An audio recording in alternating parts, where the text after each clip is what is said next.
Bapa di sorga, kami bersyukur atas anugerah dan kebaikan-Mu. Hari ini kami bersama-sama bisa datang beribadah, menyembah Tuhan. Dan kami sebentar lagi akan mendengarkan firman-Mu. Berbicaralah kepada setiap kami. Roh Kudus menolong kami supaya firman-Mu tidak hanya memenuhi pikiran kami, tapi menyentuh hati kami, mengubah perilaku kami. Sehingga sepulang ibadah ini kami sungguh-sungguh menjadi pelaku-pelaku firman-Mu. Engkau urapi hamba-Mu yang banyak keterbatasan ini, pakai dengan kuasa-Mu, sehingga apa yang disampaikan sungguh-sungguh dimengerti oleh umat-Mu, dan kami bersama-sama berjuang melakukannya dalam kehidupan kami. Di dalam nama Tuhan Yesus, Tuhan dan Juru Selamat kami yang hidup, kami berdoa. Amin. Shalom Bapak Ibu Saudara-saudari. Pertama-tama izinkan saya menyampaikan salam hangat dari jemaat tempat saya melayani, jemaat GKP Telugong. Salam buat kita semua, secara khusus di dalam menjelang tahun baru Imlek ini. Biarlah Tuhan berkati kita semua. Seperti paduan suara Joyful tadi, saya menyimaknya dan itu lagu yang sangat indah. Dan doa saya supaya itu dialami oleh Bapak Ibu. Gunung bisa beranjak, gunung bisa berpindah, tapi kasih Tuhan tidak bisa beranjak. Dari usia muda sampai usia lanjut, kasih Tuhan terus melimpah, memberkati kita semua. Dan kiranya itu terjadi dalam keluarga kita semua Bapak Ibu, dan juga nyata dalam gereja ini.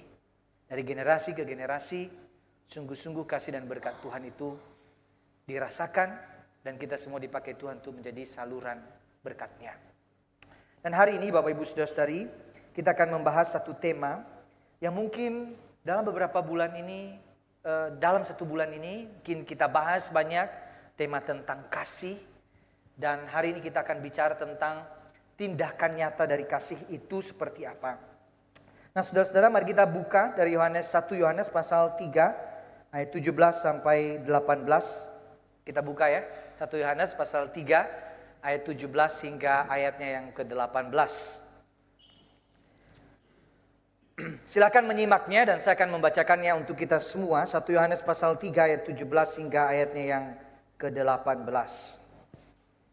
Siapa yang mempunyai harta duniawi dan melihat saudaranya menderita kekurangan, tetapi menutup pintu hatinya terhadap saudaranya itu, bagaimana kasih Allah dapat tinggal di dalam dirinya?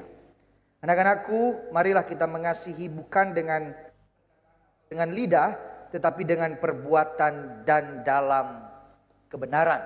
Demikian jauh pembacaan firman Tuhan. Bapak Ibu Saudara-saudari, setelah saya khotbah di satu gereja, ada seorang jemaat menghampiri saya dan berkata, "Pak, setelah ini saya mau ajak ngobrol sebentar."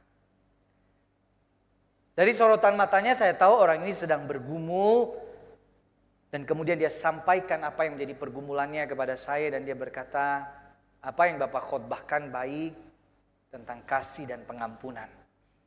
Saya mengerti, tapi jujur saya sulit sekali melakukannya.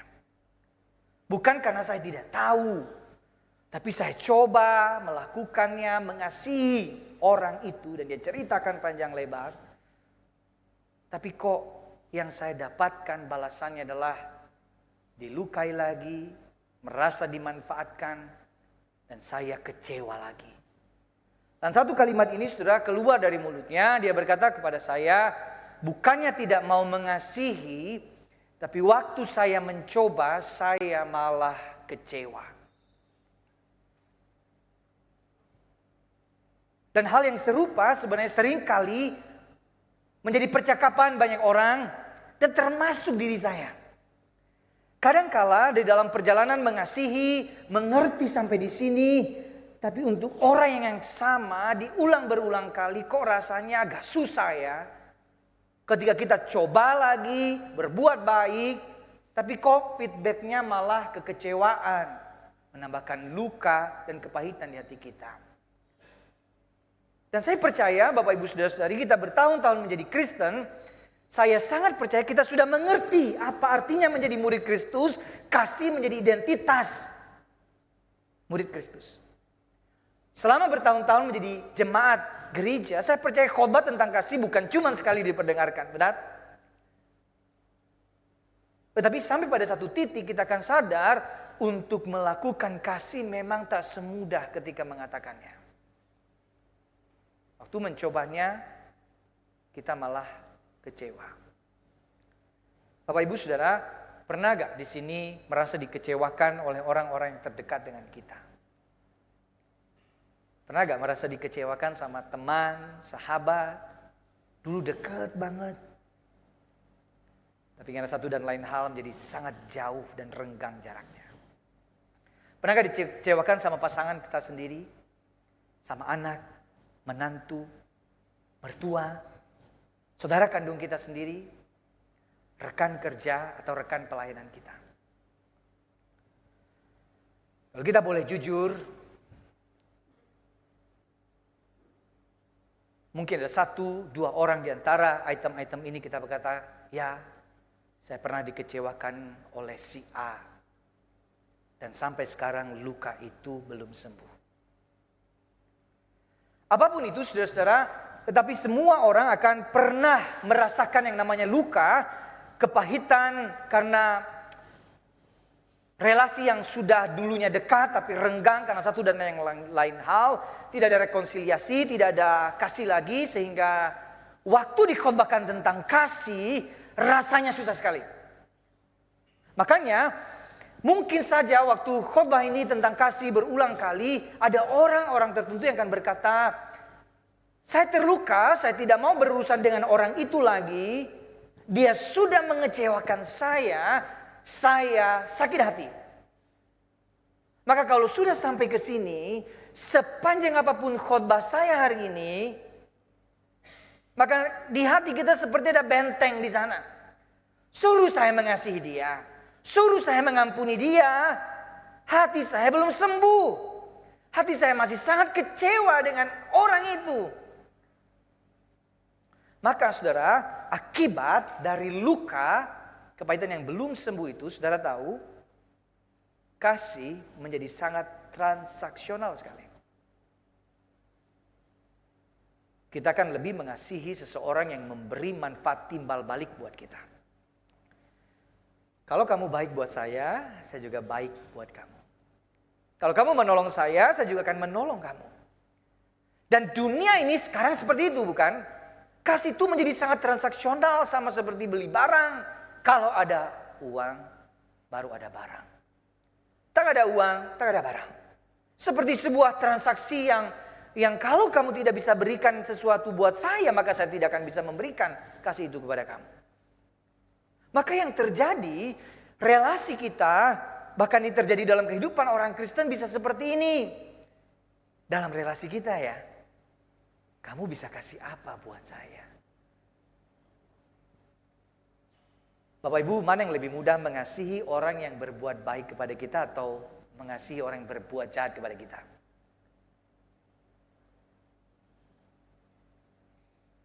Dijawab. Mana yang lebih baik, yang lebih gampang? Setuju sekali. Kenapa? Karena ini ya, berbuat baik kepada orang yang berbuat baik itu manusiawi. Seharusnya seperti itu ya, lumrah manusiawi.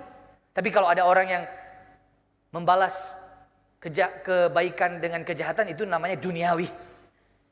Tapi membalas kejahatan dengan kebaikan, itu namanya ilahi. Dan itu tidak gampang sama sekali. Dan itu yang Yesus kasihkan, kasihi musuhmu. Gak gampang, sama sekali gak gampang. Standarnya tinggi sekali Tuhan berikan, tetapi sebagai muridnya seharusnya arah hati kita ke sana, saudara. Tetapi yang terjadi memang sangat transaksional, relasi kita sangat-sangat transaksional sekali, sangat transaksional. Maka sampai di sini saya bisa berkata seperti ini. Sulit sekali menyatakan kasih jika hati masih belum pulih. Sungguhan ya. Coba deh Bapak Ibu, kalau relasinya dengan seseorang belum baik, sebaik apapun yang dia lakukan, di mata kita selalu salah. Betul sekali. Karena relasi belum pulih, lu mau bikin baik apapun di mataku salah. Selalu seperti itu. Kenapa? Karena ada hati yang belum pulih. Maka pertama-tama yang perlu diselesaikan apa? Hatinya perlu dibereskan. Maka sekali lagi, disclaimer ya. Sepanjang apapun khotbah kasih dikhotbahkan di mimbar. Tapi kalau hati kita belum dipulihkan, maka itu akan berlalu begitu saja. Ngomong terus tentang kasih. Karena di dalam sini sudah ada benteng dan mengatakan stop. Gak usah ngomongin kasih karena di sini sudah seperti ada tembok di dalamnya. Maka yang pertama, sebelum kita membicarakan gimana mempraktekkan kasih ini, periksa hati. Bukan periksa SGOT, SGPT begitu ya. Tapi benar-benar melihat yang ada dalam hati ini, apa yang ada dalam pusat pikiran kita, perasaan kita, kecondongan hati ini kemana. Ini mesti dilakukan. Dan inilah sebenarnya waktu kita baca ayat ini, ayat 17 dikatakan begini. Siapa yang mempunyai harta duniawi dan melihat saudaranya menderita kekurangan, tetapi menutup pintu hatinya terhadap saudaranya itu, bagaimana kasih Allah dapat tinggal di dalam dirinya? Melihat di sini saudara seperti sebuah kegiatan yang memperhatikan dengan seksama, melihat dengan detail. Saya tahu orang ini butuh sesuatu, menderita kekurangan, tapi saya tidak melakukan apa-apa. Alasannya, satu-satu alasannya kenapa? Karena dia menutup pintu hatinya. Dan kalau orang sudah tertutup pintu hatinya, dia pasti tidak akan pernah melakukan apa-apa untuk orang lain. Lu mau susah-susahlah. Lu dulu juga membuat hal yang buruk dalam hidup saya. Kamu juga dulu melukai saya, maka biarkanlah kamu mengalami kesulitan itu. Ataupun ada orang di luar sana mengalami kesusahan, hati kita menjadi tumpul dan tidak ada lagi rasa beriba, berbelas kasih kepadanya. Karena pintu hati sudah tertutup. Perhatikan ayat-ayat sebelumnya ya. Dikatakan begini, seperti Kain, disebut nama. Kain yang berasal dari si jahat membunuh saudaranya. Ada namanya.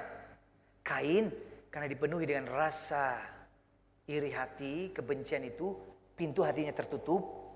Kalau pintu hatinya tertutup, apa yang terjadi? Tindakannya bukan kasih lagi. Tindakannya kebencian karena pintu hatinya sudah tertutup. Lanjut ayat 15, setiap orang yang membenci saudaranya adalah pembunuh manusia. Saudara-saudara, di sini digambarkan hati yang sudah tertutup itu yang di dalamnya cuma satu, kebencian. Dan kalau sudah ada kebencian di dalamnya, mustahil ada kasih. Karena kebencian dan kasih tidak bisa duduk berbarengan, saudara-saudara. Tidak bisa berdampingan. Dua-dua ini bertolak belakang sekali. Maka orang yang sudah menutup pintu hatinya mustahil untuk bisa dikatakan melakukan kasih itu. Maka ibaratnya ya, kalau saya punya segelas air putih, maka kira-kira kalau saya menuangkannya apa yang keluar? Air putih ya. Gak mungkin tiba-tiba jadi sirup ya. Sulap namanya itu. Apa yang ada di dalam itu yang keluar. Kalau saya punya segelas kopi, yang keluar apa? Kopi kan. Gak mungkin tiba-tiba jadi susu begitu. Sama halnya dengan hati kita. Jika hati ini sudah tertutup oleh semua ini. Yang ada di dalamnya dendam, kebencian, keegoisan, kepahitan, kemarahan, iri hati, cinta uang. Kira-kira Bapak Ibu, apa yang keluar dari hati kita? Apa? Ada kasih? No, nggak ada kasih. Karena semua sudah ditutupi oleh semuanya ini. Makanya tindakannya nggak akan pernah cocok dengan kasih.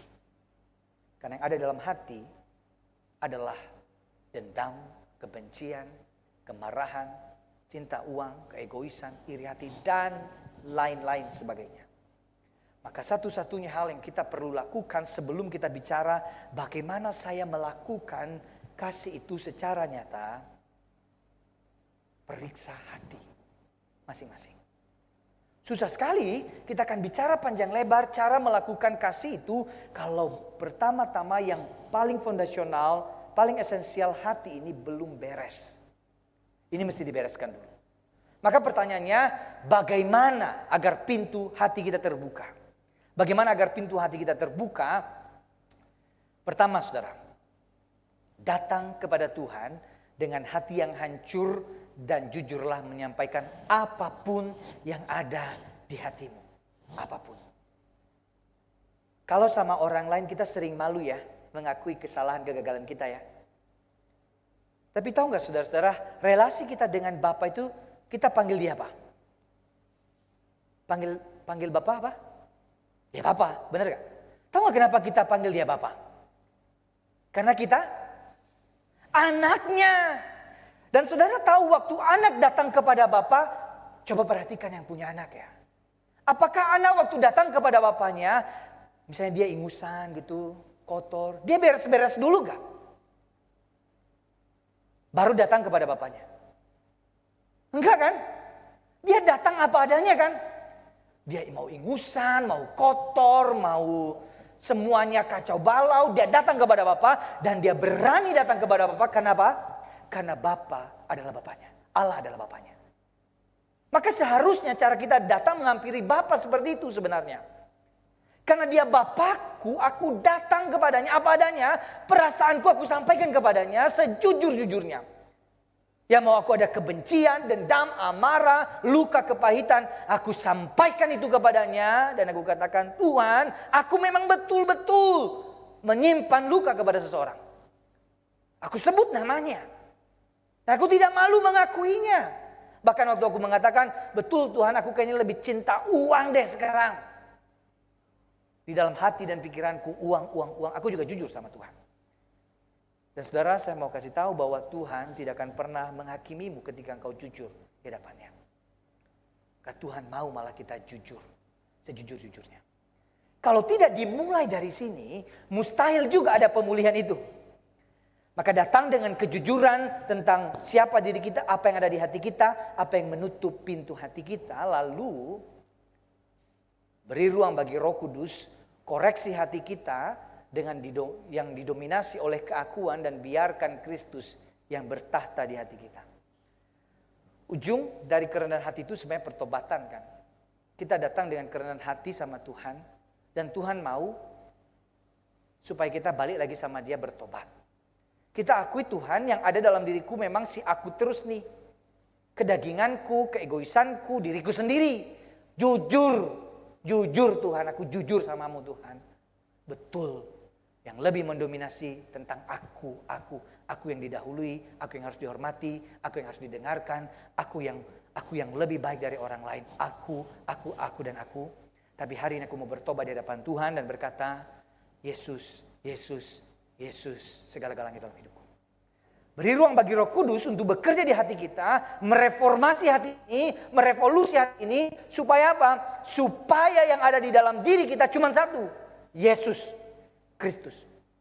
Saudara tahu kita sering menyebut begini, Yesus adalah Tuhanku. Betul? Saudara tahu apa artinya Yesus adalah Tuhanku? Mungkin kita suka lupa dengan esensi Yesus adalah Tuhanku. Waktu kita mengatakan Yesus adalah Tuhanku, berarti aku mengikuti apapun yang dikatakan oleh Yesus. Itu saja. Jadi aku di bawah otoritasnya. Yesus mau apa, saya lakukan itu. Karena dia Tuhanku. Jadi yang berpegang penuh dalam hidupku, memimpin hidupku, mengarahkan hidupku, cuma satu Yesus. Waktu aku lihat masalah, aku tanya Yesus, Yesus apa yang harus aku lakukan? Waktu aku mengalami luka, kepahitan, aku tanya sama Yesus, Yesus aku datang kepadamu, apa yang kau ingin aku kerjakan, lakukan dalam perasaan seperti ini. Waktu aku melihat ada orang menderita, ada masalah, kekurangan yang terjadi di gereja misalnya, apa yang harus aku lakukan Yesus? Dan itulah yang dikatakan bahwa Yesus adalah Tuhanku. Jadi nanya sama Yesus. Yesus kira-kira kalau ada di tempat ini dia ngelakuin apa ya? Waktu ada orang miskin kira-kira Yesus ngelakuin apa ya?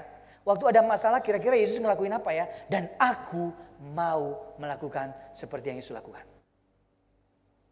Saudara-saudara, maka sebelum melanjutkan poin ini, saya ajak kita ambil waktu untuk berdiam diri, coba berdialog pada diri kita sendiri dengan Tuhan. Masing-masing ya, bercakap-cakap sama Tuhan, Tuhan dengar, Tuhan hadir di sini. Periksa hati dengan 2 pertanyaan ini. Pertama, apakah ada hal-hal yang berlawanan dengan kasih yang sedang memenuhi hatimu saat ini?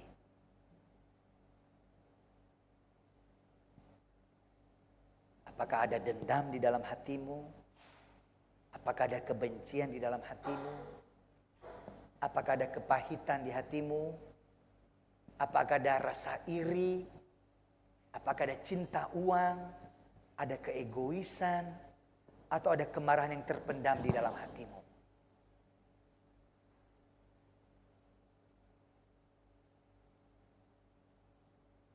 Saya tidak tahu, tapi Tuhan tahu. Tapi kejujuran ini menolong kita untuk melangkah ke pertanyaan berikutnya, saudara. Apakah saat ini ada seseorang yang sulit sekali untuk Anda kasihi? Tiap muncul wajahnya di ingatan kita, rasanya ingin marah sekali. Karena begitu kecewa, begitu marahnya kita kepada orang itu. Mungkin dia keluarga kita sendiri, mungkin dia teman, sahabat, rekan kerja, rekan pelayan kita, bisa jadi di dalam gereja atau di luar gereja. Jujur, akui nama itu, sebutkan kepada Bapak, ya, orang itu memang sudah mengecewakan saya. Kalau sudah, ambil satu waktu Bapak Ibu, coba baca bagian ini. Isi titik-titik itu dengan perasaan apa yang Bapak Ibu rasakan. Kalau ada namanya, sebut namanya di dalam hatimu. Lalu kalau ada alasannya, sebutkan kenapa menjadi sangat marah dengan orang itu. Saya kasih waktu ya, baca dulu ya.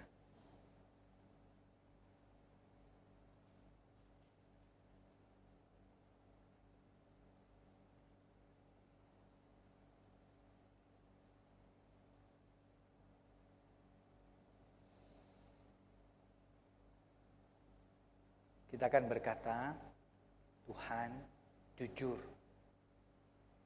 hatiku dipenuhi dengan rasa marah. Sebenarnya aku tidak suka dengan si X itu. Aku sulit mengasihinya karena dia telah menyakiti, mengkhianati, melukai saya. Hatiku sudah tertutup untuk mengasihinya. Tapi aku sadar bahwa membenci bukanlah kehendak-Mu. Kiranya kuasa Injil-Mu membuka hatiku, memenuhinya dengan kasih-Mu, memampukanku untuk mengasihi sesuai perintah-Mu. Dan baru saya mengatakan di dalam nama Tuhan Yesus, aku berdoa. Saudara, sebelum kita lanjutkan poin khotbah ini, saya mau berdoa buat kita semua terlebih dahulu. Silakan tundukkan kepalamu dan saya mau berdoa buat saudara.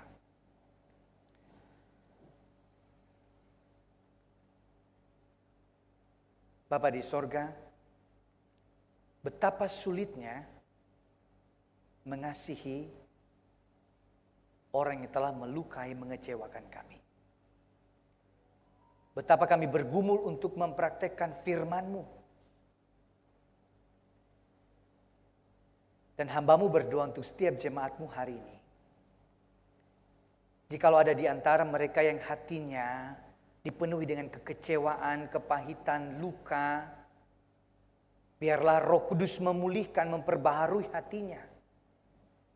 Membukakan kembali hatinya sehingga sungguh-sungguh yang bertahta di hatinya cuma satu, yaitu Injil Yesus Kristus.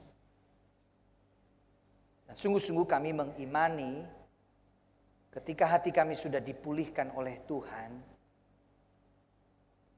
maka secara otomatis kami akan sanggup melakukan firman-Mu untuk mengasihi seperti yang Kau perintahkan. Terima kasih Tuhan. Pulihkan hati yang sedang terluka, sembuhkan, dan baharui dengan kuasa dan kasih-Mu, sehingga Injil-Mu dialami, dirasakan oleh umat.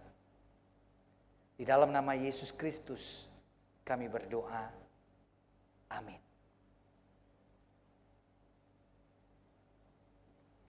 Saudara-saudara, kita baca kalimat ini ya. 1, 2, 3. Jika hati tertutup, maka tangan sudah pasti akan tertutup. Tapi jika hati sudah terbuka, maka tangan juga pasti akan terbuka. Kunci untuk membukanya hanya satu, Injil Kristus Yesus. Sekali lagi saya katakan, sebanyak apapun kita dengarkan, tapi hati tertutup, mustahil tangan akan menjadi terbuka. Maka yang pertama-tama kita minta, Tuhan buka hati saya. Biar Yesus yang bertata di sana. Sehingga ketika seseorang hatinya sudah terbuka, pasti tangannya terbuka. Enggak usah disuruh-suruh orang untuk memberi, enggak usah disuruh-suruh orang untuk mengasihi. Tapi kalau Yesus sudah ada di dalam hatinya, Yesus sudah membereskan hatinya, Yesus sudah memulihkan hatinya, maka itu akan secara alamiah akan terjadi. Secara alamiah akan terjadi. Perhatikan ayat 18 ini. Anak-anakku, marilah kita mengasihi bukan dengan perkataan atau dengan lidah, tetapi dengan perbuatan dan dalam kebenaran.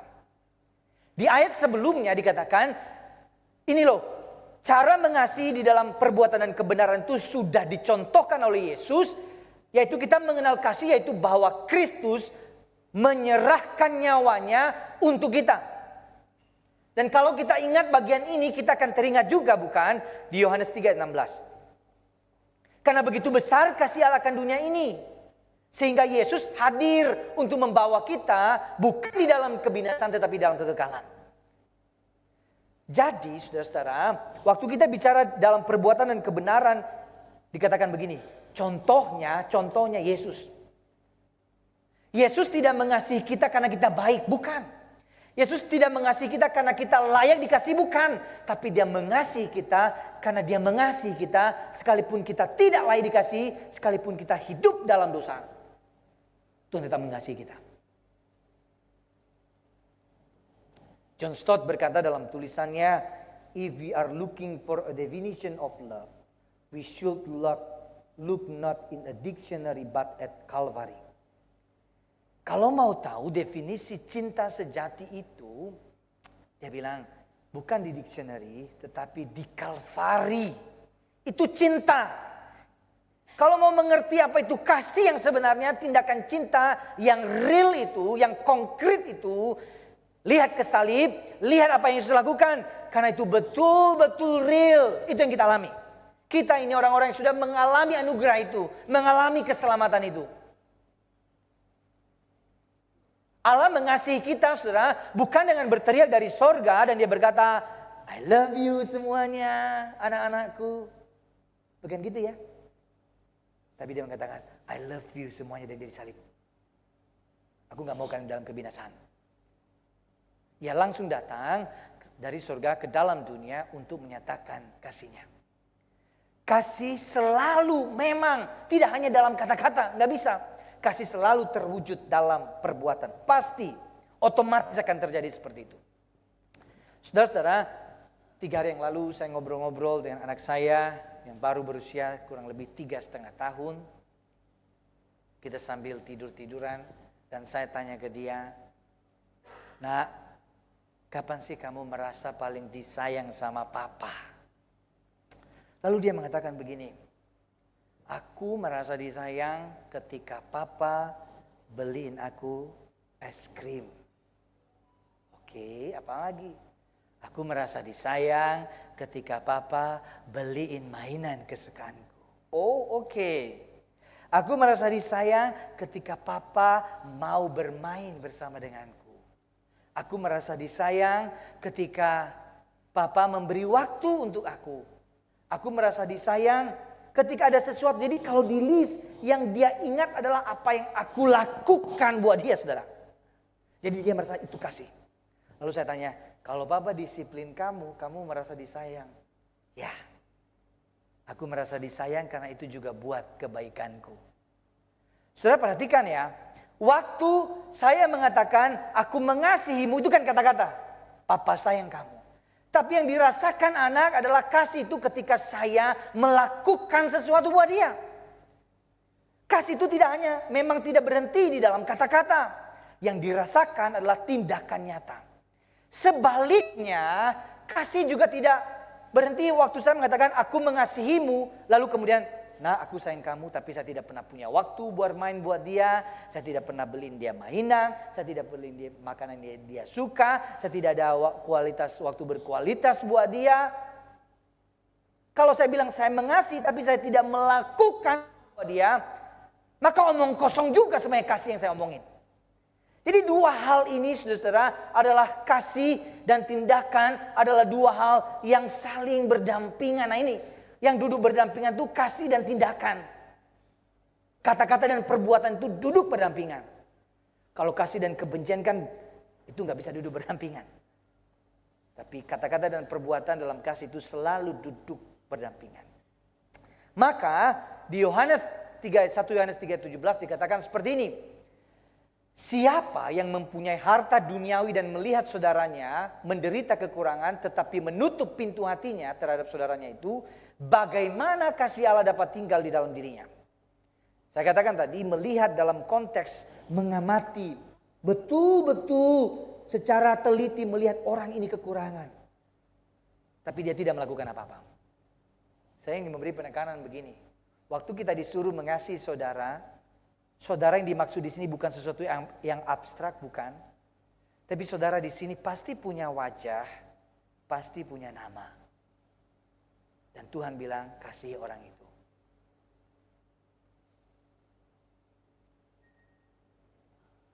Saudara-saudara, waktu mempersiapkan khotbah ini, kemudian saya keluar kantor. Kebetulan kantornya itu di lantai paling bawah, jadi langsung keluar tuh pintu pagar. Kemudian tiba-tiba, jarang sekali terjadi ya. Dulu-dulu pernah terjadi, tapi belakangan ini jarang. Tiba-tiba ada orang gedor-gedor. Hari biasa. Pak, kasih uang Pak. Buat makan Pak. Saudara-saudara, sempat terlintas di dalam pikiran dan hati saya. Ini nanti nipu lagi. Karena dulu-dulu pernah kayak gitu. Tapi saya ingat, saya baru saja mempersiapkan khotbah ini. Dan saya bilang saya tidak mau menutup hati saya. Saya kasih uang cash yang ada di dalam kantong saya. Saya bilang, Pak, hanya segini, semoga ini bisa buat beli makan.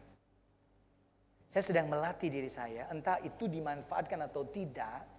Tapi Tuhan sedang membentuk hati saya. Bukan cuma ngomong ya. Bukan cuma bicara ya, hatimu juga mesti dibentuk. Saudara-saudara, kesimpulannya seperti ini. Mengasihi tidak harus muluk-muluk sampai mengorbankan nyawa. Menunda keinginan diri sendiri demi berbagi kepada mereka yang membutuhkan juga wujud kasih. Mengasihi juga tidak harus selalu kepada banyak orang. Kadang cukup kepada satu orang yang namanya dititipkan oleh Tuhan di hati kita. Dan saya tidak tahu itu siapa.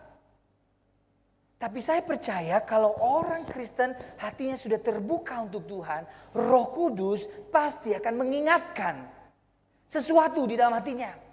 Memberikan nama, memberikan wajah itu. Orang ini perlu kamu kasihi. Maka saudara, kalau hari ini kita bicara tindakan nyata dari kasih, saya mau kita melakukannya ya. Pikirkan satu nama seseorang yang perlu Anda kasihi sepulang ibadah ini. Ada gak nama yang Tuhan beritakan, kasih tahu, Roh Kudus singkapkan di hati kita? Saya teringat ini nih. Mungkin dia orang di dalam gereja ini, atau di luar gereja, atau keluarga lama, apapun, siapapun itu. Tapi nama-namanya tiba-tiba terlintas di pikiran kita. Tidak harus selalu bentuk kasihnya angpau. Kalau ada ya puji Tuhan. Tapi kadangkala kasih itu bisa jadi hanya menanyakan kabar, bukan? Kadangkala wujud kasih itu adalah kita memperhatikan dia. Jangan-jangan orang ini sedang butuh waktu untuk bercerita. Sudah ada nama itu? Ada wajah yang Tuhan singkapkan di ingatan kita, di pikiran kita, Bapak Ibu?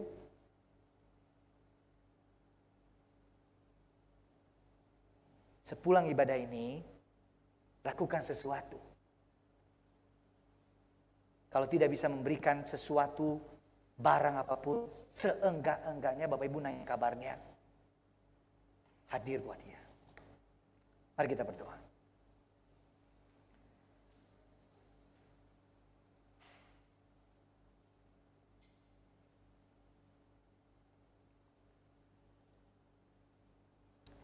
Bapa di sorga, firman-Mu sudah selesai diuraikan kepada kami. Roh Kudus menolong kami untuk melakukannya. Hamba-Mu berdoa untuk jemaat-jemaat-Mu. Jikalau ada Roh Kudus ingatkan kepada mereka, seseorang, satu nama yang perlu mereka kasihi, yang perlu mendapat pertolongan, bantuan saat ini, Engkau gerakkan jemaat-Mu untuk melakukan firman-Mu. Menyatakan kasih itu dalam bentuk apapun. Bahkan mungkin dalam bentuk perhatian atau dalam bentuk materi jika mereka punya. Kiranya sungguh-sungguh firman-Mu tidak hanya memenuhi pikiran kami, tapi menyentuh hati kami dan menggerakkan kaki dan tangan kami untuk memberi. Di dalam nama Yesus Kristus, Tuhan dan Juru Selamat kami yang hidup, kami berdoa. Amin.